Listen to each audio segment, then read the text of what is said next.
Good afternoon, everyone. We're here live at the Allied Kitchen and Bath Showroom, and today we're here with our chef from Temple Street Eatery and the Greater Fort Lauderdale Wine and Food Festival. Our friend Rory here, Chef Alex.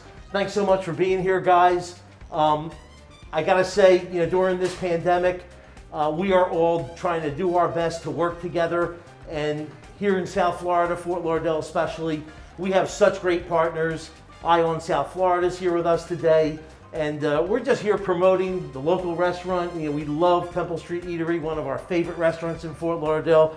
Chef Alex, you can't be more graceful than really just supporting the local community here for everything you're doing. And you guys with the Greater Fort Lauderdale Food and Wine Festival, I know how tough this year has been for you. Not having the festival this year in 2020, moving it to 2021. We're hoping in February or March we're going to come up with a new date. But all that you guys give back to the community, and then to get hit with this, and here in South Florida, we are so blessed to be, just such a great community of supporters and all. And we feel for our restaurant partners. We got to do whatever we can to just support our community. And come on out, visit Temple Street Eatery. Please make sure you buy tickets for the Greater Fort Lauderdale Food and Wine Festival, and come visit us here at Allied Kitchen and Bath. Thank you all so much. Thanks, Bill. Thank you, Thanks, Chef. Bill. Thank you. So, Chef, take us away. What are we going to break down today? Well, you're right, actually. We are going to walk our way through this today. Bing! Okay. We're going to talk about bok choy today and a wok. I've got my wok actually already on because you want a hot wok to start with, all right? Wok is very fast, so you have your, what we call in the kitchen, mise en place in place, your mess in place. We've got bok choy here, Chinese bok choy. Different varieties, 3 different varieties. There's actually more than 3 different varieties, but I just figured for time's How sake. many varieties? Oof. If you go to the Asian grocery store, you'll see bok choy on literally everything. No, I'm just kidding. And what makes you choose what you have here today? Just what you're using it for. The leaves are nice and tender. The stalks are nice and crisp. Are you looking for something for more sauteing? Do you want a lot more crunchiness in your bok choy dish? Are you using it for a soup? Is it for volume? It's all based on what you're using it for.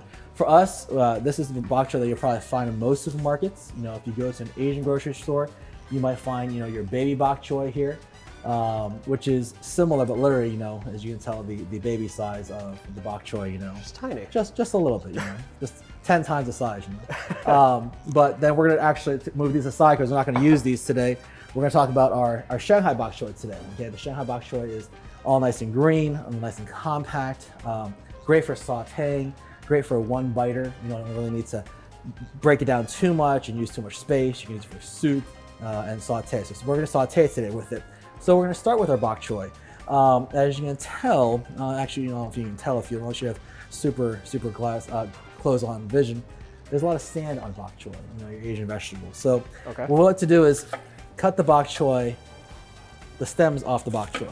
This way you're gonna open the bok choy. Maybe you can see here all the sand. Yep. So we're gonna just take these bok choy. I'm gonna cut the stems off and simply throw them into some nice cold water. Okay. The water has to be cold? Water should be cold. Okay. If you've got a hot water, it's gonna start cooking the bok choy a little bit. If you can have some ice in the water, it'd be perfect. That's actually gonna revive the bok choy a little bit as well. Get these out of the way. And actually, as the leaves open, the sand will gravity will take its toll, and the sand will just drop down there. Okay. So as we take that bok choy, we're gonna leave it there. I feel like wok getting nice and hot. It's like getting a nice suntan over here. Wok's hot. If you really want to see how hot it is, takes a little water there, splatter in, nice and hot wok. I'm gonna turn this down just a little bit. Okay. You can see the water bead. Yep, exactly. If you want, just pour that out carefully. If you have a wok, I recommend, like Allied has here, a very well ventilated hood. If you have a small apartment, the fire department will probably show up at your place. So we're gonna take some ginger. Ginger, I like to keep the ginger whole. Okay, we're just gonna slice some ginger up, get rid of all this here. Now, is there a reason that you'd like to keep it whole? I find that there's a lot of, if it's clean, hopefully, if you need to, you can clean it a little bit, but it's a lot of flavor in the skin actually as well. Okay. So I'm gonna take the ginger, just slice it up a little bit here. I like to take my ginger, again, you don't wanna eat a whole sliver of ginger, so thinly slice my ginger. Okay. Again, you want to have your mise en place, so you want to keep your everything on the side, nice and ready. Okay. Then I'm gonna spice it up a little bit. All right. Throw a little jalapeno in here. Jalapeno, of course, sometimes can be spicy, sometimes not spicy, depending on when the season. So if you would just take a bite out of the jalapeno first. Now, if you don't like spicy like myself, can you substitute for another pepper and still get the same results? Absolutely not. You want to change a chef's recipe? No. All right. No, of course you can. You know. Okay. That's what's great about cooking at home. I'm sure everyone's trying to cook at home. A little more, you can play on the sauce if you want more salty, more spicy, vinegary. You know, it's all up to interpretation. Just play with it and make it your own. That's right. Awesome. Okay. So I'm gonna take this bok choy here, and now you can tell a lot cleaner. Okay. Yeah, So the I'm gonna sand's all out of it. Yep. It's that quick, really. We're gonna strain it in here. I'm gonna get our wok cranking and going. I tell you, it's always great to have some. Now, how long does gas. this meal typically take from start to finish? Wok cooking's fast. You know, it takes literally seconds, a minute, I would say, for this dish max. Because if you have a hot wok, you know, the oil and your sauce is already, literally it's saute. If a cool wok or not hot enough, it's gonna literally sit there and the oil is gonna just go into your vegetables. It's soggy, not enough char. You know? Okay. At home, personally, I have actually a little stove outside, so I actually cook and it doesn't, you know, the fire department. That's smart. Yeah, the fire department doesn't come. So I have a hot wok here. Okay, a little bit of oil. So what type of oil are we using? We're using just the vegetable oil. Okay, very neutral, not too much flavor.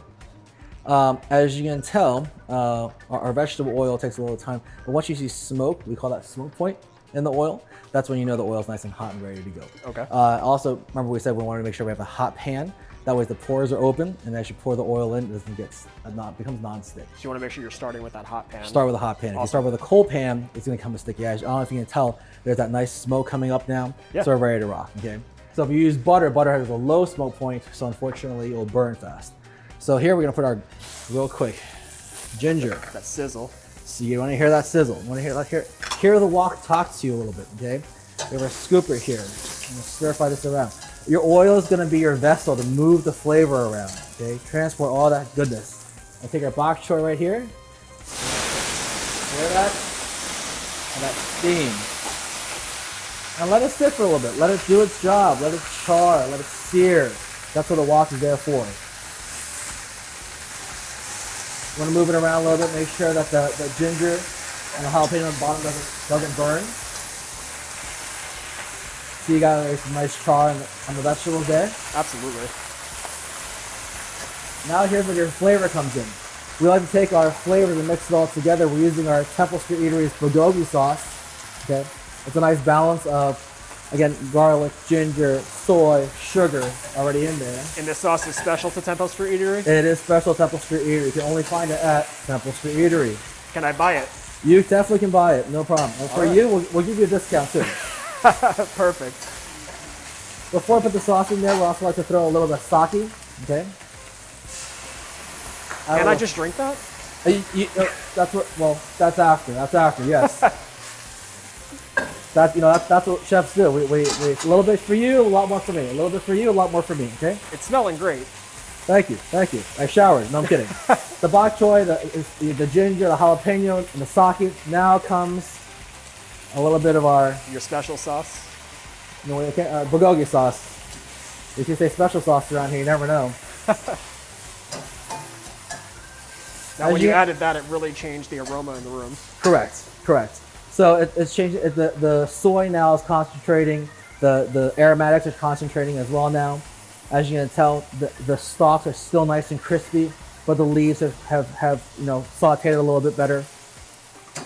So literally, we're almost ready to plate. You just made dinner in like 3 minutes. I told you it was fast.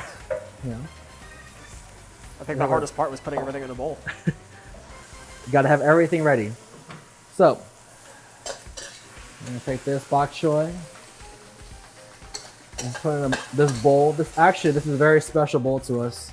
This bowl is actually handmade by our friend, the potter, Domingo. He has his amazing wheel, pottery wheel, down the road from us that Mingo makes it. But nice and green.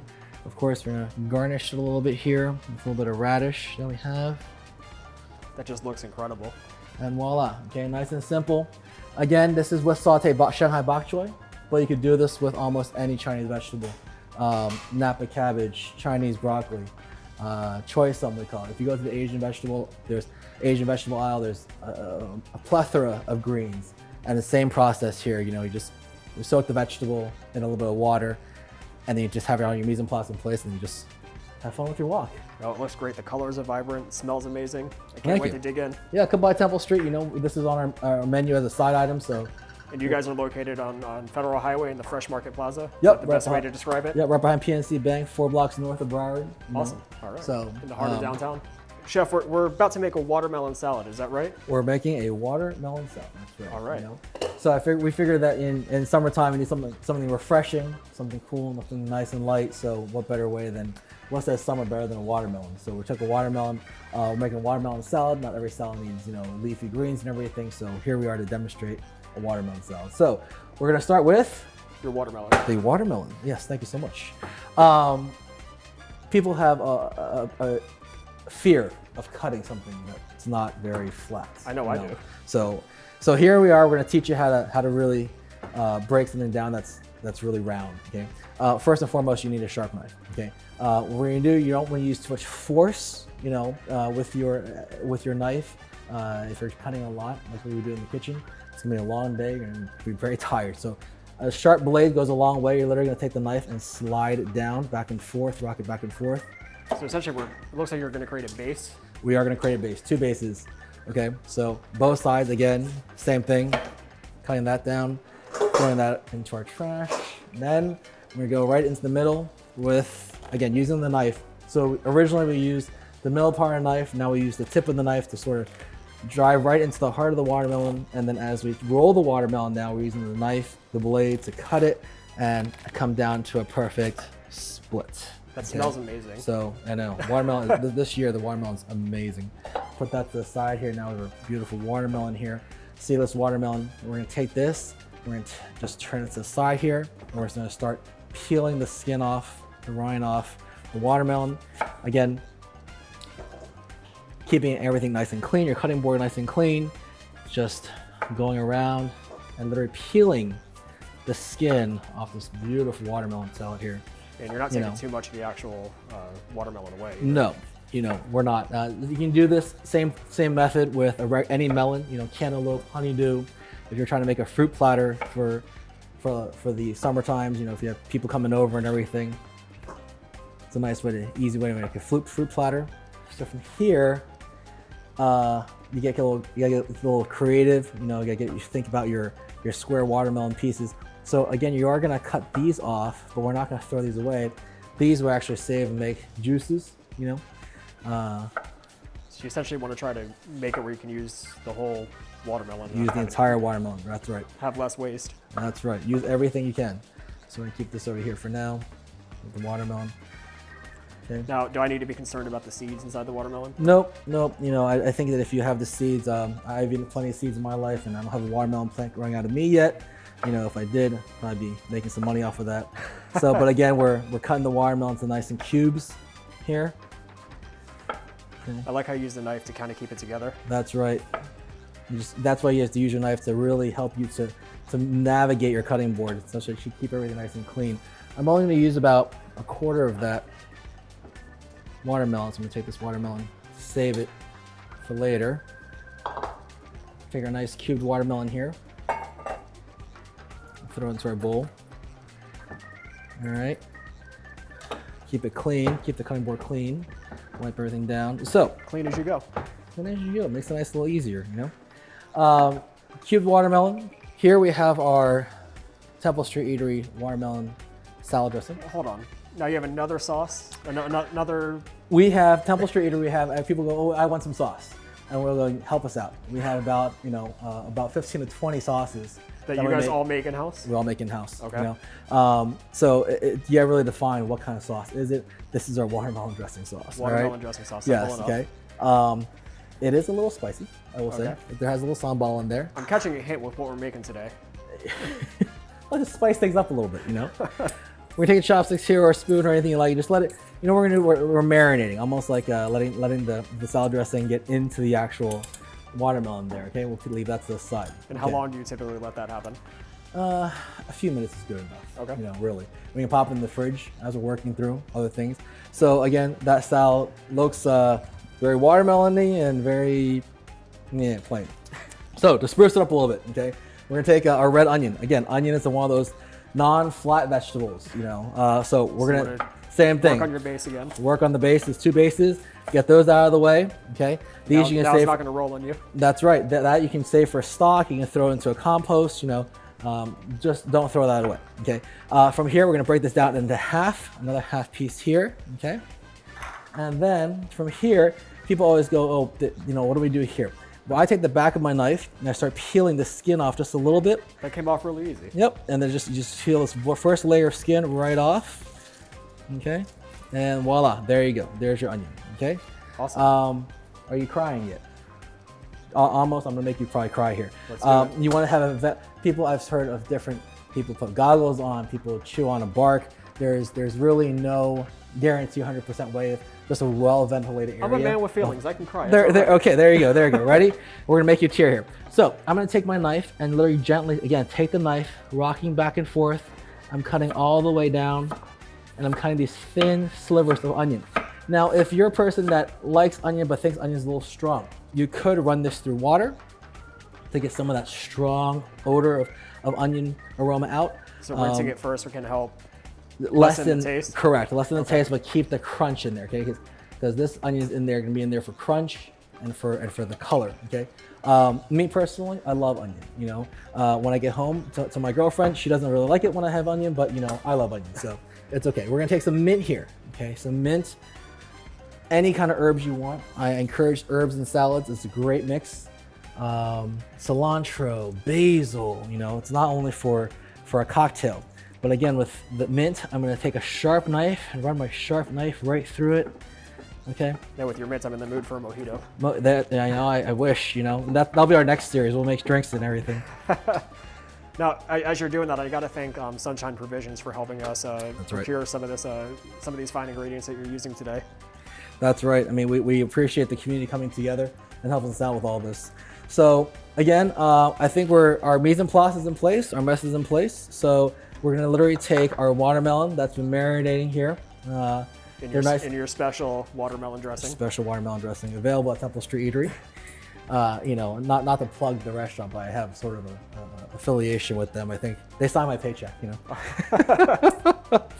So we're gonna take our onions, throw our onions in there, okay? Toss this around. Let the onions also get a little bit of that flavor in there as well. If you wouldn't mind, hand me that beautiful bowl over there. Is this another custom-made bowl? That is another custom-made handmade bowl by Mingo. Okay, we're gonna take just throw our watermelon in there, okay? And then now I'm going to take again, nice and simple, take my mint, toss that around a little bit. This looks incredible. And it's so simple. It's so simple, that's what we like. We like simple, we like quick, we like flavor, we like textures, okay? Here is a little bit of tagine, which is a chili lime seasoning. We just pour that on top a little bit there. It gives a little bit of extra kick. Because the initial kick in your dressing wasn't enough? Not enough. We like that one little at the end, just the final kicker. And then of course, very sort of non-Asian cheese, because there is no cheese in Asian cuisine, but we're using feta here, nice and mild feta cheese. So again, there you have a beautiful color, texture, flavor of our Temple Street Eatery's watermelon salad. Alex, this looks incredible. Well, thank you so much. We appreciate it. You know, I appreciate you guys for having us and being here at the Allied Kitchen in Fort Lauderdale. Of course, we invite you to be a supporter of Broward and SOB. So come out to Temple Street Eatery, come out to Allied Kitchen and Bath, and check out what they have.